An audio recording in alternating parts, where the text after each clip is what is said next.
आणि कोल्हापूर लोकसभा मतदारसंघामध्ये महायुतीच्या उमेदवाराचा तिढा सुटलेला नसला तरी महाविकास आघाडीचे उमेदवार शाहू महाराज यांनी मात्र प्रचारामध्ये आघाडी घेतली आहे। आज शाहू महाराजांनी कोल्हापूर दक्षिण मतदारसंघात प्रचाराला सुरुवात केली।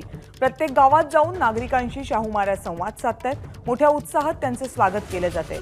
आढावा घेतलाय विजय केसरकर यांनी। शाहू महाराजांनी प्रत्येक गावामध्ये जाऊन आता प्रचाराला सुरुवात केलेली आहे। कोल्हापूर दक्षिण विधानसभा मतदारसंघामध्ये सध्या शाहू महाराज हे वेगवेगळ्या गावामध्ये जाऊन नागरिकांना आवाहन करत आहेत। मतदानासाठीचं आव्हान आहे ते सुरू झालेलं आहे। त्यांच्याबरोबर कोल्हापूर दक्षिणचे आमदार ऋतुराज पाटील हे देखील पाहायला मिळत आहेत। प्रत्येक गावातील ग्रामदेवता असेल त्याचबरोबर महत्त्वाच्या ठिकाणी भेटीगाठी घेत शाहू महाराज प्रत्येकाला मतदानाचं आव्हान आहे ते करत आहेत। अशाच पद्धतीनं कोल्हापूर लोकसभा मतदारसंघामधील प्रत्येक विधानसभा मतदारसंघनिहाय शाहू महाराजांचा दौरा हा अशा पद्धतीनं सुरू असणार आहे। प्रत्येक गावामध्ये शाहू महाराजांचं जंगी स्वागत होताना आपल्याला पाहायला मिळते।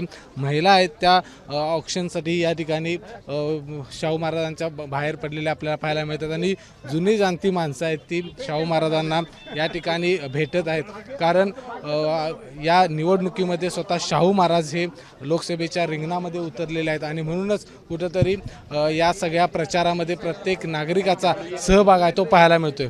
कॅमेरामन निलेश शेवाळेसह विजय केसरकर, एबीपी माझा, कोल्हापूर। एबीपी माझा, उघडा डोळे बघा नीट।